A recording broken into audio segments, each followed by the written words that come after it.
Steeler Nation Live Studios, overlooking the beautiful city of downtown Rochester, New York. Bringing you Steeler news, updates, stats, and scores. Check us out on the web and TalkShoe Radio at www.steelernationlive.net. And new for the 2015-2016 season, Kicking It with Jeff Reed, former Super Bowl champion of the Pittsburgh Steelers. Now, here are your hosts of Steeler Nation Live, Big Tiz and Big O. Welcome to Steeler Nation Live. Big Tiz. And I'm Big O.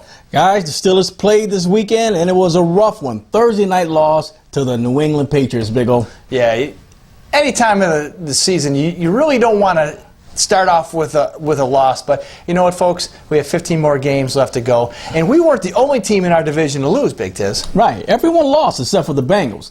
Well, you know what? The Bengals usually kind of start off hot, and they've been like this trend for the last couple of years or so. But the Steelers always end up catching them near the final game or the end of the year type thing. And I don't know, it might play out that way again. They had a phenomenal game. They played against they went down to the Raiders and destroyed them. Yeah, pretty much. 33-10, I think, was the final score. And then the Ravens went to Denver, Mile High Stadium, whatever you want to call it. And it was a close game, though. But if you watch this game, I mean, I don't know if it's Peyton Manning, first game jitters or whatnot, but both teams looked horrible. I mean, they came out with a 13-19 loss, the Ravens did, to the Broncos, but the Ravens did not look like the Ravens of old. Well, I'll say one thing about the Ravens. The Ravens still have a good defensive type unit. They've always been kind of built on the defense just like the Steelers used to be.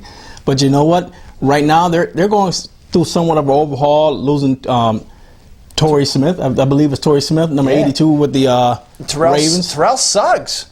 He's gone for the year, Achilles, I believe. So now you take the main focus of the offense and the defense away from the Ravens, and now Joe Flacco is going to be exposed as what he is. He's a fraud. I mean, he's overrated, overpaid.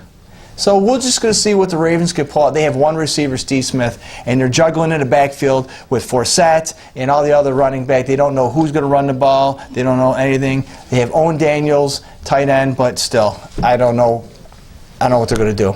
Well, in saying that, like we said, the Steelers lost the game to the New England Patriots 28-21.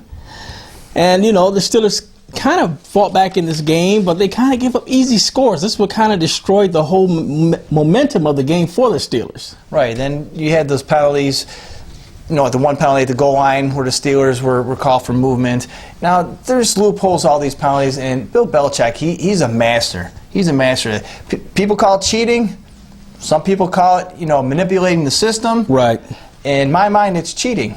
I do. When you break the rules, or not break, but you bend the rules to a certain point where they're almost breaking, but you get away with it. And a lot of controversy on top of that, Big Tiz. Communicate. Yeah, and that was a weird place for it to happen in New England. And New England's already getting known around the league, and not just the league, but to NFLers, you know, guys the fans who've seen this game and they're watching the weird things that's happening with teams when they always play New England, and it's kind of weird, you know, everything from the tuck rule to the you know deflated gate to whatever else. I mean, this is what's going on in New England. I don't know if that's the truth of behind this headset gate, but the thing about it is, it happened again in New England. Yeah, you would think that being under scrutiny in the microscope that the New England Patriots are at this point in their tenure, that you would be a little bit more careful. Now, when you have the NFL overseeing now, they're not saying that the Patriots were overseeing the communications, but the NFL is allegedly overseeing this. Now, here's my problem. It's blatant, it's obvious. When you bring the attention to the officials that your headset's not working, right, immediately the opposing team has to take off their headsets. It's not an unwritten rule, as like in some, you know, things in baseball or hockey. This is a written rule that was obviously not observed. Number one. Number two, that when the official came to check the headset of the Steelers, they miraculously would work, and as they walked away, they would break down again. So obviously somebody's controlling this, and it's just horrible that you can't get out there and you can't play a good 60 minutes of football without worrying about the other team cheating. It's not playground football. It's NFL. You need to act like professionals. Well, even so, with that going on, the Steelers came out offensively and put together a pretty decent game against the New England Patriots. And they did this the last time they went down to New England to play the Patriots, which they got kind of blown out in that game. This one was a little closer. The score being 28-21, I don't really believe it was really that close. I'll give them a 28-14 score, to be honest, because it was a late touchdown. You almost hit it on the head there, Big Tiz. Yeah, pretty much. I almost called this game last week. So I said 24-27. It ended up 21-28. And you know what? The Steelers offensively put together a pretty decent game plan, but the fact is they didn't have all the weapons that they needed, with Bryant being out and Le'Veon as well. But the fact is they played hard and they played well. Roethlisberger, 26 of 38, 351 yards, 1 touchdown, 1 interception. That 1 touchdown was the late one to Antonio Brown. Yeah. And D'Angelo Williams stepping up. I got to give this guy credit. I thought drafting D'Angelo Williams was going to be a huge bust. But he came in and he did journeyman work, 21 carries, 127 yards, huge day for him. And the offensive line opened up some pretty huge holes, Big O. Yeah, and here's the thing about that, getting back to D'Angelo Williams. He almost wasn't a Pittsburgh Steelers. When all this went down a couple months ago, the Pittsburgh Steelers were actually talking to the Buffalo Bills about getting Fred Jackson to the Pittsburgh Steelers. The problem was Healy or whatever, the GM for the Buffalo Bills, hemming and hawing, wasn't sure if he wanted to give away Fred Jackson to anybody. So he was pretty much still a Buffalo Bill at that point. Couldn't pull the trigger. Pittsburgh could not wait. D'Angelo Williams was out there and available, and he was the pick of the litter. So you can't wait. And thank God that the Pittsburgh Steelers took D'Angelo Williams, less injury prone than Fred Jackson. But I think he's more of an elusive running back than Fred Jackson. Fred Jackson has a lot to offer, and he's going to do a lot of great things in Seattle. But in Pittsburgh, I don't think it would have been a good fit. D'Angelo Williams, and I said from day one, Big Tiz, you could look at the film, I was very glad to get D'Angelo Williams. And now we have an addition, Todman, coming up from the Panthers, and Will Johnson in that backfield, a trio of plethora, as I say, a plethora of running backs, great quality running backs. As long as the O-line stays healthy and blocks like they're doing, Big Tiz, I think when Le'Veon gets back, what are we going to do? Yeah, there's a lot of things the Steelers got on the horizon that, but they have to weather the ship right now until some of the other, tools in the arsenal come back. And even in this game, Antonio Brown still studying the course. 9 receptions, 133 yards, 1 late touchdown. And Heath Miller still doing his thing after all these years. 8 receptions, 84 yards. And we did have some stand-ins by our younger guys. Hayward Bay. You know what? In this game, a lot of you guys seen that, he stepped on the line when he had that reception for a touchdown. Could have been another touchdown there as well, and could have put us, actually tied the game at one point. But the fact is, Hayward Bay, it looks like he's trying to make that effort to try to step a little forward. You know what? And they're growing pains with this guy, but he's making improvements. Right, and we touched base, or I touched base on last week, that maybe the changing of the uniform or changing of the guards from 85 to 88 could possibly enhance his mindset and capability to do a better route running and pass catching and just becoming that elusive wide receiver that when he started for the Oakland Raiders, years ago. So, getting in, we also don't want to leave out Josh Scobie, just traded from Jaguars up to Pittsburgh, and he missed two early field goals in the game. Big Tiz, let's talk about that for a second. Well, you know what? As you'll see later in the show, we've our guest is going to be on our show. Not our guest, actually. He's going to be a new person, new entity coming into our show. You're going to love this when we send him out to you. But the fact is, Scobie, he came in on a big stage. It was a Thursday night, only game on the TV, and the only thing out there, and he missed his first field goal. Yeah, he missed the first 2 field goals. A lot of pressure on field goal kickers. A lot of people don't understand. Yeah, they go up there, they do one thing, and they walk back to the sidelines. But you have to put the whole weight of the football game is resting on these kickers' shoulders. And, to be put in that situation, the pressure situation, the weather, it's a recipe for disaster. And, it happens, and he made the remainder of the field goals, the rest of the game. But, you know, it's the first game of the season, new team, new atmosphere, and we're just gonna. I have high hopes for him. I think he's going to be a great asset down the road. I'd rather have, you know what, Tiz? I'd rather have him get these bad kicks out right now, game 1, than if it's deciding in the playoffs in game 16.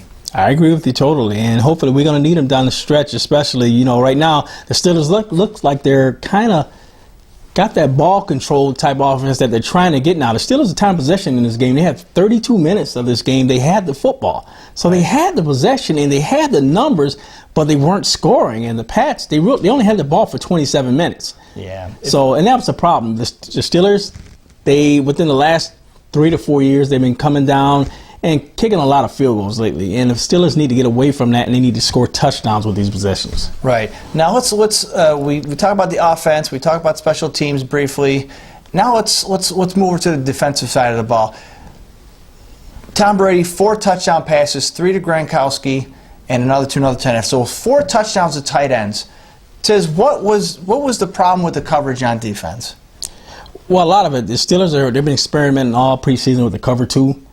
And right now they've been kind of flexing back and forth out of it. And right now, I don't know if the cover 2 is the best thing for them right now. And I know why they're doing it, because they have younger defensive backs and they're trying to cover their, you know, inaccuracies at that position. But the fact is, right now, the Steelers have been prone to having problems with covering tight ends. If you go way back to the game against the Cleveland Browns last year, we got scorched by tight ends, and it seems like it's a continual phase right now for the Steelers, and that kind of falls on the linebackers as well, because they're supposed to be dropping back to help cover these these tight ends. And from what I've seen from film and different things like that, I also see that the tight ends, especially a big guy like Gronk, these guys need to be bumped right off the line of scrimmage. You have to bump them off their pattern, get them off their flow. And you can't let a guy like that just run wide open, and we've done that in that game, and that hurt us bad, Big O. Right. I think the tools are there. I think the coaching is there. It's just putting the communication between the coaches and the players, trying to set up plays. And there's a lot of people out there like, how can you leave this guy wide open? He's big. How can you not put a body on this guy? The initial plan defensively was to put a body on him and put a body on all receivers. But obviously, that didn't happen. Work on communication. I think that's a key that's going to change. And coming into this game, the Patriots really weren't that offensive. Tom Brady did not have a lot to work with. He had Gronkowski and he had Edelman. Brandon LaFell, the only wide receiver out there notable who can catch or do anything. So in the backfield had a bunch of running backs who really, only on the ground combined, only had 80 yards rushing. And it's not that the Steelers were that great on defense stopping the run. It's just that they didn't have a lot of quality running backs. And it was always either Edelman, the safety blanket, or it was Gronkowski for a touchdown. So without that being said, the Steelers have a lot to go as far as improving. And that stems with tackling, wrapping up, running down angles and stuff like that. But it all falls back to the same thing, Big Tiz. Game 1, get it out of the way. Let's learn from it and move on. What do you say? Right, and that's what they have to do. You fans out there, you got to recognize, too, with the Steelers, they have a new defensive coordinator.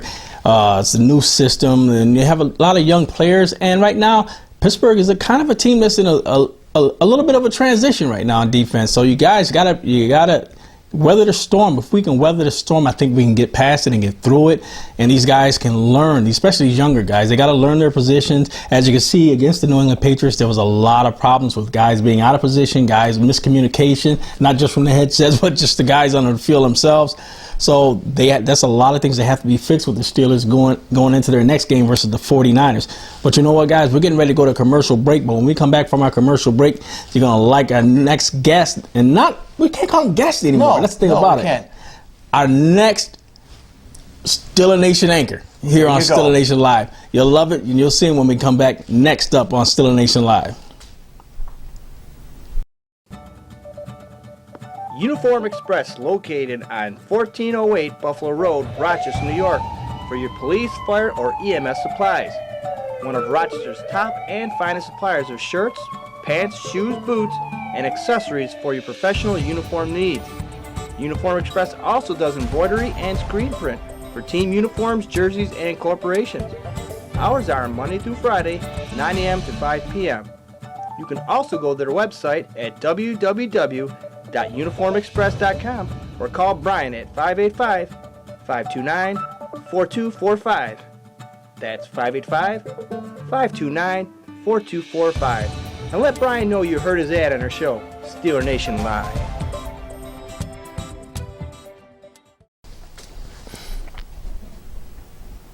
Welcome back to Steeler Nation Live. I'm Big O. I'm Big Tiz. And here, Big Tiz, we've been talking about it at the beginning of the show. Our new segment we like to call Kicking It with Jeff Reed. Now, we want to welcome Jeff back not only as a guest, but a permanent fixture with Steeler Nation Live. We want to welcome back Jeff Reed to Steeler Nation Live. Jeff, welcome to the show. Hi, man. Thanks for having me. You guys are great. I told you I would always be a part of your show whenever you needed me, and it looks like it's going to be a permanent thing, so I'm excited about it. I had a TV show when I was playing called Kicking It with Jeff Reed, and it was pretty good. But you know what? I feel like after doing some research on you guys, and you sending me some links and seeing what your show's all about, man, I feel like it's an honor to be part of your show, not an honor for you guys to have me. I think I really appreciate this opportunity. I'm looking forward to it.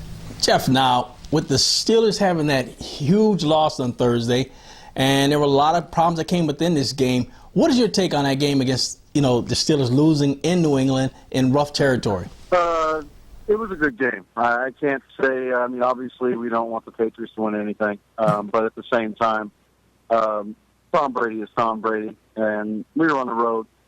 And it's just the way it goes. I mean, there were some missed opportunities on both sides of the ball. Same for the Patriots. You can't sit here and say, if we would have done this, we'd have won. Because in the end, both teams made mistakes. It's the first game. Now, yes, Pittsburgh Steelers are 0-1, but that means absolutely nothing. I mean, they competed. They were playing in a stadium that is super loud, super competitive, and always successful with anyone with Tom Brady at quarterback. And it's one of those things where I know everybody hates Tom Brady, hates the Patriots, but it is a game. And if you don't show up and play your A game on the road, you're not going to win in the NFL. I don't care who's the quarterback. With that being said, Jeff, looking back, there's a lot of things that happened in this game. Communicate. That's what the headsets or whatnot. Do you believe that this had any effect on the outcome of the game? I mean, being the Patriots, they're not going to get away with too much anymore. I mean, I don't think Tom Brady should have been suspended. I know Steelers fans won't appreciate my opinion on that. But really, a football that's under the amount of PSIs that's supposed to be in it is not going to totally change the game, in my opinion. However, I respect the man, but I'm not a fan of him because I played against him. I've heard some of the stuff he says on the field, but that's player talk. So, but on the flip side of that, yeah, of course. Did it affect the game? Yes. And was Coach Tomlin not happy? Yes, of course, 100%. But really, there's signals for plays. So I can't sit here and say I know they weren't really expecting their headsets to have a play-by-play radio station in it. But on the flip side of that, you have symbols and signals and everything for football plays. So regardless of the noise in the stadium or the failure of the headsets, you got to play football. Jeff, with you being a Super Bowl kicker for the Pittsburgh Steelers and Josh Scobie stepping in huge for the Steelers there on a Thursday night, coming in and kick in hostile territory, and he misses the first 2 field goals of his career with the Steelers, how do you think he can, recover from that? It's never fun to start the season like that, especially when they flash up a stat that since 1970 nobody's ever done that in Steeler history. But I'm not making fun of the guy. He's a friend of mine. It's just that's the kind of stats that we as kickers hate. But here's the thing. You play for the Jacksonville Jaguars as a place kicker, you don't have much pressure because they don't win very often. In Pittsburgh, he will start to realize, and he's already realized that he's a hell of a kicker. So he'll be fine. You don't waste a trade. You don't waste a pick on a trade for a kicker that is average. This guy is elite. He's great. And I have nothing bad to say about him. He had a rough game. He had 6% on the season, but there's also 15 more games to go, and I guarantee he's in the high 80s by the end of the year. So I don't think the pressure got to him. I just think that it's different, man. Yeah, it was warm in New England, and yeah, it was turf, so there really are no excuses. But on the flip side of that, he's working with a new holder. He's only been with a couple weeks, maybe. And he's also working with a new team.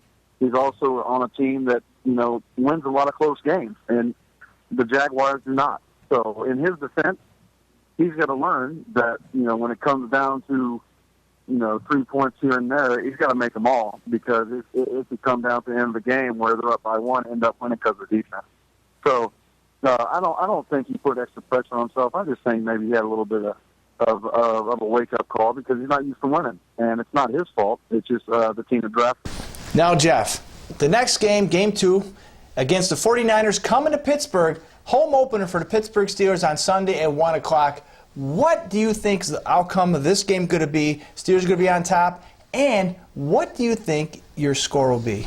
I think Josh is going to play a huge role in this. The 49ers, as we saw Monday night, are not they're not great, but their defense is great. The Vikings are not the best team in the NFL by any means, but I think they do have some offensive weapons, and they were completely shut down. So I will say that I believe I think the outcome is going to be 16-10, Pittsburgh. Pittsburgh doesn't lose too many home openers, and the crowd's going to be electric. It's going to be crazy. And they have a tough schedule, so Coach Tom is not going to let them play average again. And I don't think necessarily they played average against New England, but they're capable of playing way better. So I think 16-10 Pittsburgh. Well, once again, Jeff, thank you for being a part of Steeler Nation Live. And like I said, folks, Jeff Reed, former Super Bowl champion with the Pittsburgh Steelers, is now a permanent fixture with Steeler Nation Live. Not just a very special guest, but one of the hosts of Steeler Nation Live. Check out upcoming shows with Kicking It with Jeff Reed. Unfortunately, Jeff Reed is stuck in Houston in an airport, and thank God for telecommunications and telephones where we can talk to Jeff and he can give his Kicking It speech here on Steeler Nation Live. Hey, thanks for having me, man. I'll talk to you guys soon. Social media is not just an activity. It is an investment of valuable time and resources with people who are not just supportive, but also who provide valuable input to guide and to inform our thinking about ways to continue creating wow factors in our online presence. We appreciate you all for not only liking or subscribing to our social media outlets, but also for engaging in meaningful conversations via our social media pages. Accordingly, here's to you for making us better than we ever thought or even dare imagine. Thank you.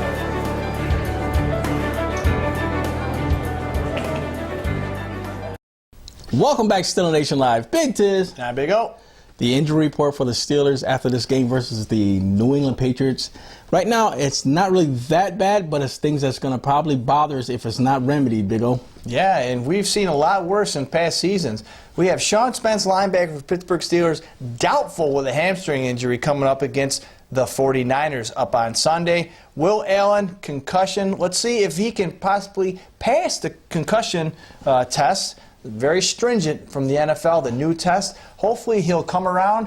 He's doubtful for Sunday against the 49ers. That will put some pressure on Shamarko Thomas to step in there, not only be special teams, but take his place if he's not available.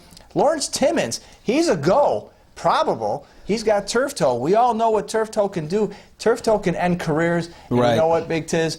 It ended Jack Lambert's career. Not to say just Jack Lambert. You had Deion Sanders as well. Same thing. He had problems with turf toe.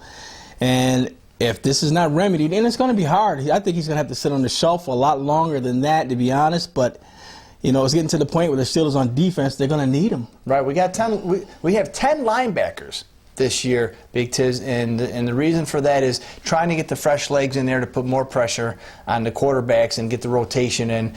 And Stefan Tuitt, whatever you want to say, sprained ankle, probable. He still played through it against the Patriots, but hopefully he have a couple more days to recover to play against the 49ers. So that's pretty much it, and we're pretty good with the injury report from that, Big Tiz. Right, and it hasn't been that bad, but that's the injury report going into this game Sunday at Heinz Field versus the San Francisco 49ers. It's going to be a huge game. Home opener, Big Tiz. Right. And the Steelers are, like we said, they're kind of limping in. We say that because we also have injuries as well as we have players suspended. And it seems like it's getting to be that kind of forte with the Steelers. We're kind of limping in at the beginning of seasons. You know, we even had suspensions the seasons before with the players. Right. And now we're coming in again, you know, playing the 49ers now and, you know, in Pittsburgh. And we're going to need all the crowd back and we can get in this game, Big O. Absolutely. There's going to be excitement. We got fresh new players. We have a highly touted defensive coordinator, Keith Butler, ready to do the job. We're at home. We got that one loss out of the way. Now it's time to play some Steeler football. We'll be missing some still be missing some key players, Big Tiz. Yeah, and the Steelers, but you know what? They have to adapt that mentality that they used to have. It seemed like where, you know, Tomlin kind of pushing it, and he's trying to push it. You know, next man up. Next man up. And that's what the Steelers need to have, and they're trying to get that identity. But you know what? It's kind of hard to do that when you're going through a transition as well at the same time. So the Steelers got a lot of things in the pipe cooking, and you fans, you got to realize that, you know, you're not going to always see what you want to see from time to time, but there are a lot of things out there that are still on the pot boiling. We have Boykins. Boykins didn't even play in the game versus New England, and from reports I've read, he doesn't even know why he didn't play. Right. He played special teams mainly during the Patriots. Didn't get a snap on defense, but you know what? Sit back. You're fresh to the team. You've been on the team 3 minutes. You know, it takes time to get adjusted to the system. We have other younger players that have been with the Pittsburgh Steelers who still need adjusting as well. So, I mean, who do you put in? The guy who just came here 3 minutes ago, or the guy who's been here for 3 years, or whatnot? But what impresses me about this upcoming game, Big Tiz, is what we did as far as offensively in New England, Gillette Stadium. Not a great stadium to play in. Hostile environment, bad weather, and we did exceptionally well on the ground. And, you know, barring that one trick play that didn't, with the Antonio Brown, that fell apart. You know, you're not gonna know if it works unless you play it. Practice probably works like a champ in practice. You get out in there in the real world, it might not work. It didn't work. Throw it out. Who cares? We'll do something else different. But I am very excited. The weather is going to be probably raining again in Pittsburgh because that's one of the days in next week where it's sunny every day except for Sunday. But it doesn't matter. We ran in the rain in New England. We're going to, if we have to run in Pittsburgh, we're going to do it. And like I said earlier, with the addition of Todman from the Panthers coming up, and what he did to us in preseason shows he's got the skills and the capabilities and the talents to run behind D'Angelo Williams. And let's not forget Will Johnson. And keeping Heath Miller involved in the game. A lot of play action, Big Tiz. We talk about this every year. And what do I say? Why did it work? Because they used it. Exactly. You know, you have great tight ends, and what I'm trying to understand with the Steelers is you see a lot of other teams gain advantage on us using their tight ends. Why don't we? Absolutely. And us as a team, we have to realize that is a great tool. Tight ends, if you have a great tight end, you have to use them. Successful teams have great tight ends. As you can see in the game of the weekend, even the Kansas City Chiefs, with their tight end, 2 touchdowns straight across the middle. The tight ends are huge this year, and the Steelers have to use it. Heath Miller should be getting phenomenal numbers this year, especially with the Steelers flowing in offense all over the place. Martavis comes back, so he's just going to be a lone man out there being covered by slower linebackers, so the Steelers have to use him. But not only that, I don't even really think the offensive side is the problem. I believe it's the defensive side. And on the defensive side, for them to win this game against the 49ers on Sunday, it has to be constant pressure on Kaepernick. Kaepernick just can't sit back there. Is he in the level of the elite quarterbacks? I don't think so, but he's not bad. He's a good quarterback. Right. And this guy has the tools that a lot of quarterbacks wish they had. He has the legs and he has the arm. And so as well, the Steelers, they have Timmons, who is going to be out as well. Now Timmons with the toe injury, turf toe. The fact is that now they're facing another team who has a great tight end. And they have a great running back too. Hyde. And just briefly, we talk about the 49ers game against the Minnesota Vikings this past week. 23 victory over the Vikings. Now, coming into this game, a lot of people predicted this was going to be the opposite way because the defense of the 49ers is just like the Pittsburgh Steelers. A lot of new names, a lot of young stars, only 2 players that ever played in a playoff or a Super Bowl Super Bowl game returning to the defense of the 49ers, and he stopped Adrian Peterson for 31 yards and 10 carries, and one of those carries was for 9 yards. Now, granted, they were in San Francisco, so that might have had some kind of mindset to the game as far as, Adrian Peterson coming back as well and, putting all the heavy load on Peterson. But you know what? To have a young defense team, it can be done. And just by proving this against the run-first offense of the Minnesota Vikings, to stop a runner like Adrian Peterson, that's not very you don't want to look at that coming to the game against the 49ers. What do you think, Big Tess?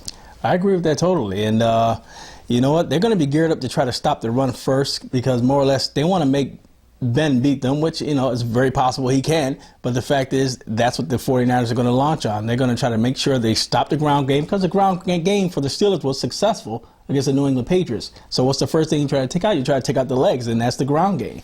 And right now, the Steelers have to realize that, they also have Tyler Murphy out there as well, who I like this guy. He was a great quarterback in college, and he comes into the NFL and becomes a receiver. And I believe he's a great receiver. And you have other receivers for the Steelers starting to step up, but the Steelers have to continually get the possession what they have, the time possession, but go down and score touchdowns. You can't leave, with no field goal on the scoreboard or 3 points on the scoreboard. You need touchdowns, especially against a team like this. And San Fran can actually become an explosive team as well. That's right. Not only can Kaepernick throw the ball, but he can run. And now with the problem that the 49ers are trying to do with Kaepernick, they're trying to make him into a pocket passer, and this is like the worst thing you can do. You can look at Michael Vick. You can look at Slash, Cordell Stewart. You can look at a lot of quarterbacks, RG3, who was pretty much run first, then pass, and flip-flop once in a while. So once you take that away from the quarterback, now you're putting more pressure on him. Now, like you said, very explosive offense. They got a lot of weapons. In the game against the Minnesota Vikings, Kaepernick passed to 8 different receivers, and guess who had the most yardage, Big Tiz? Tight end. And who was second was Anquan Bolden, was second with the yards. I think, I can't remember, was it 47 yards, 40, whatever. But he threw to 8 different receivers. So that's going to put a lot of pressure on our defense as well. And you just have to watch Kaepernick coming out of the pocket. We have to have one linebacker just got to have a spy on him. Just have to have a spy on him. You're right, Big Tiz. But I think even though with all this, I think it's going to be a low-scoring game. Big O, what do you see as a final score for this game versus the 49ers? Well, let's do some keys to victory first. We're gonna win this game. I'm saying we're going to win this game. And you have to think about what are we going to have to do for a victory. Number one, we have to put a lot of pressure on Kaepernick. We say this every week, pressure the quarterback. What we have to do, because he's still a young quarterback, get in his head. Have him make the mistakes. Have him second guess. Should I run? Should I pass? I don't care how many receivers he's going to pass to. You got to shut down. Jam the receivers at the line. We talked about this. The Steelers defense talked about this, doing it against the Patriots. It was a no-show, and let's see if the Pittsburgh Steelers can get the defense together, communication, and put pressure on, jam the receivers at the line, whether it's a running back, a tight end, or a wide receiver. You got to jam them up, and we got to keep the crowd in the game. That's huge, because when they come out of the tunnel, that crowd is going to be deafening. We need to keep that crowd going throughout the whole game, and I think that will uplift us to some positive things. And we also have to limit the penalties, the miscues, and the mistakes. And we can't let the referees control this game for us. We can't be put in that position or situation where we'll do some holding on offense and call some back. We'll do some movement. A lot of things like that, Big Tiz. What are your keys to victory? Well, I see the Steelers defense has to, as well, I agree with you as well, it has to be constant pressure on Kaepernick. And Kaepernick proven in the past that he does not do well with pressure, and the Steelers have to put that continual pressure on him. And even if it's blitzes, but not just that, the Steelers have to be able to tackle and keep that man in front of you. I noticed in a game that I watched with the Dallas Cowboys versus the New York Giants, the Giants kept, and early in the game, the Giants kept the the receivers right in front of him. You know, Dez never got off too much. He maybe caught a pass here and there, but they kept it contained.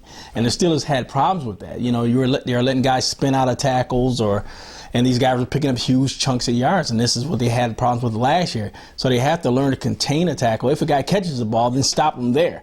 Right. But the fact is they have to stay on these receivers and bump these tight ends at the line of scrimmage, because these are the guys who are disrupting the Steelers the most, especially a team that's heavy laden on their tight ends. You got to keep that bump on them, and you got to keep constant pressure on Kaepernick. So in this game, I can see the Steelers winning this game. I'm going to give it a score of 35-21. And this is a game where I really see Big Ben showing off in front of the crowd. And the fact is, I would love to see Hayward Bay get a touchdown in this game, which I think he will get one in this game. I think he'll get behind him again, and he's going to make up for that drop that he had. All right. Well, it's not a drop, but his foot out of bounds.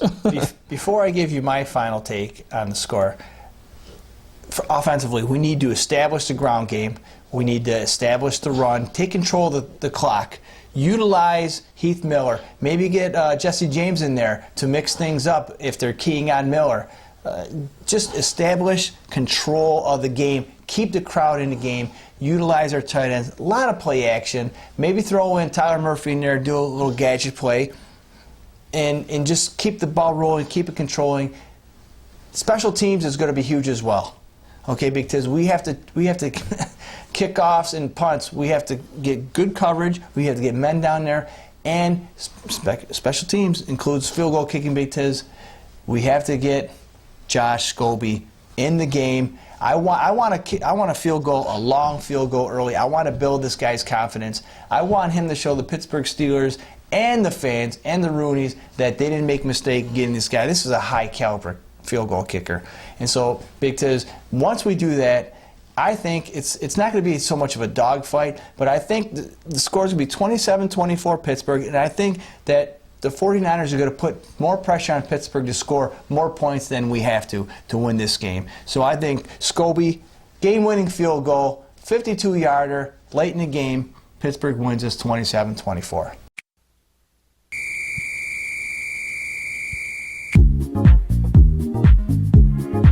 It's McGinney's Sports Pub, located at 2246 East River Road. A perfect blend of Irish charm and Italian cuisine. From Calabria favorites like calamari to chicken French to the new signature dish like the Steel City Deli. The Rothless Burger. Everything is delicious and prepared fresh for you. They offer a full lineup of your favorite beverages with drink specials daily, and don't forget their $5 Monster Bomb. Ice cold beer. All day, every day. With 2 floors of seating and 20 high-def televisions, there's not a bad seat in the house to catch every minute of the NFL action. Watch what you want. McGinney's is the official home of the Rochester Steelers fan club. Steelers! So come on down to McGinney's Sports Pub, 2246 East River Road in Henrietta. Welcome back to Steeler Nation Live. I'm Big O. I'm Big Tiz. And this is a part of the show where we give you our final thoughts of the season past, of the upcoming season as well. Past games and future games, or just simple Steeler rhetoric. Now, one game in the books, it's a loss. Whatever. It's one game, beginning of the season. It's not how you start, folks. It's how you finish. And once we get this loss out of the way, a couple things come to my mind how we can steadily improve and put W's on the board instead of L's, put it to the left side. And what I'm saying, Big Tiz, is that a couple things we need to work on defensively, especially defensively, because the offense has been carrying this team for so many years. It's time for the defense to step up. How can we do this? A couple things. We need to tackle better. We need to wrap people up. We need to get bodies on the ball, Big Tiz. We need to communicate better. There's no way, there's 11 on 11, there's no way or no reason why one guy should be wide open, especially tight ends. One of the biggest guys out there, there's no reason. Offensively, better in the red zone. We have no problem getting to the red zone, but once we get to the red zone, the big ketchup bottle, this is where we fall apart. And I don't understand how we can run so well, but once we get to that 20-yard line, we forget how to play football. We forget what we're doing. and what the purpose is. It's not get us down there to kick field goals. It's get down in the end zone, the red zone, the big ketchup bottle in Heinz Field. More play action. I'm telling you, I'm going to change my name from Big O to Play Action, because if somebody's got to listen to this, it works. Every single time the Steelers run the ball, whether they throw it to Heath Miller, if they throw it to Jesse James, it doesn't matter. The running back out of the backfield, let's see some more screens. Let's see some bubble screens like the days of old, like Hines Ward. We have the players, we have the people to do this. We have the speed, the technology. We have the young NFL football players who can do this. Let's do some bubble screens, something different than try and run up the middle 3 times and then, or 2 times, and then throw it out of the end zone, kick a field goal. Let's get the tight end involved. Let's do some more. What got you there kind of deal. And you know what? Let's give Scobie another try. We have to. Give him a shot. You know, he's new to Pittsburgh. I mean, new pressures. He's coming from Jacksonville. Really not a pressure situation down there. Yeah, teams like to win all the time. But when you get into the AFC North with the Pittsburgh Steelers, where everything is tooth and nail, you're fighting for wins. It's a slugfest every time you get in that stadium. Field goals win games, close games. And I see nothing but great things for Josh Scobie and the Pittsburgh Steelers in this upcoming season, Big Tiz. Big O, I love it. And I agree with 100% of it. And I'm going to tell you what I think about, my final thoughts about the Steelers so far in this young season. Now, it's one game for the Steelers, and the Steelers have to look at it as one game, and they have to learn from that one game. But the Steelers can only get better, and I believe they will get better, only because, you know what, like we said, the Steelers are going through a transition phase, and with younger players, all they can do is learn and get better. And I believe these guys will get better. They do have the tools. And the thing about it is, this has to be that constant communication with the Steelers. And I don't mean with the headsets. I mean on the field. The players have to be able to communicate with each other and understand what certain situations and formations are for. But the thing about it is, they also have to understand is, if there's a big tight end running down the middle of the field, he needs to be covered. And not just he needs to be covered. The majority of teams the Steelers are going to be facing, they are predicated on living off the tight ends, especially starting with this next game going up against the 49ers. The Steelers have to do a lot better job on covering the tight ends coming off the line of scrimmage. And a lot of that probably comes back to with Timmons, having a toe injury right now, turf toe. The fact is, will that cause problems with him going downfield covering faster tight ends? Maybe, maybe not. But like Tomlin always says, next man up. Whoever they put in there, they have to be able to cover this guy, and they have to be able to step up and do what the Steelers need them to do. And offensively, there's not a lot for me to speak on the Steelers, because right now I can see the Steelers only getting better offensively, especially when they get the rest of their tools back. I can see the Steelers becoming a well-oiled machine and maybe even breaking some of the records they broke last year. And with all this being said, I see the Steelers probably advancing far, and hopefully, the defense won't be that Achilles heel. But it kind of scares me, and you guys have to be prepared for that. It's a younger team, a younger, defensive team, and you have to be ready for that. But if the Steelers try to address those problems now, especially with Boykin, get Boykin off the sidelines, get Boykin in the game, that's what we got him for. You use the draft choice on this guy. Use him. Maybe you want him to get acquainted to how we run our offense or how we run our defense or whatever it is. But the fact is, if you use the draft choice on this guy and he's healthy, he needs to be in the game. So I expect to see him in this next game versus the 49ers. I've been hearing there's a lot of backlash about him not even being in the game. And, we have to figure out what's going on with some of our corners. There are going to be a lot of teams we're going to be playing, especially if we make it to the playoffs. We might face New England again, and then he got Edelman out there, so we have to figure out, is Antoine Blake, is he going to still be there? He had crazy issues covering Edelman. Is this going to continue, or is this the man who we're going to keep? And there are a lot of other issues to address. Dree Archer, is Dree Archer going to still be, when Le'Veon Bell returns, is Dree Archer going to still be a part of the Steelers? Dree Archer might be odd man out in the running backfield, and he hasn't really shown, what I thought he was going to show so far. Granted, it's one game, but still, I just don't see it right now. And I do like Dree Archer, but the fact is, like Janice Jackson said, it's what you've done for me lately. And we haven't seen much from him lately. Wow. And right now, right now I want to put my faith in the Steelers, and right now faith is all I have right now with the Steelers, and I see it. And with faith, I think the Steelers can go far. So I'm going to end it tonight by saying, you know what? I have faith in you, Steelers, and I know you'll take us and get us to that 7th ring. And you know what? A lot of guys out there are jealous of it, but you know what? It's nothing but being black and gold, baby, and you got to get it. You got to be in it to understand it. You know what I mean? Wow. Wow. I don't know if you start, you finish. I mean, Big Tiz, I tell you. Well, like I said, there's a lot of things going on with the Steelers, and they have to be addressed. And, you know, a lot of things going on with our show as well. We're glad you viewers are checking us out. The numbers are still there, and they're still high. Go to the website, www.steelernationlive.net. Go there. We want to see you put up your pictures. We want to see you wearing your Steeler gear, your Steeler hats, shirts, dress, whatever it is. As long as it's black and gold and it shows Steeler pride, we want to see it here, Big O. Yeah, and we don't want to leave out Joey Laurie, who's out on the street somewhere and getting us information. He will be with us next week. And not to mention our sponsors, Uniform Express, Buffalo Road, Rochester, New York, and our main sponsor, McGinney's Sports Pub, 2246 East River Road, Henrietta, Rochester, New York. Go out there tonight, get some food, a lot of food. I was there.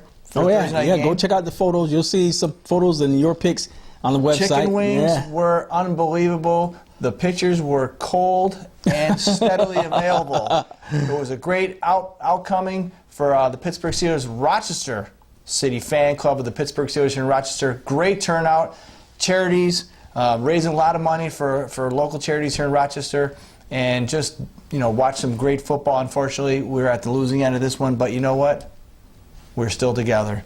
That's right. That's what being a Steeler family is all about. Sal McGinney's. Check him out. And most of all, our new add to the show, Jeff Reed. Jeff, thanks again for coming on the show, adding your insight. And this is coming from a guy who's actually played the game, a guy who's been in the game. Super Bowl exactly. champion. Yeah, exactly. Super Bowl champion. Was he this auspicious running back or this heavy linebacker? No.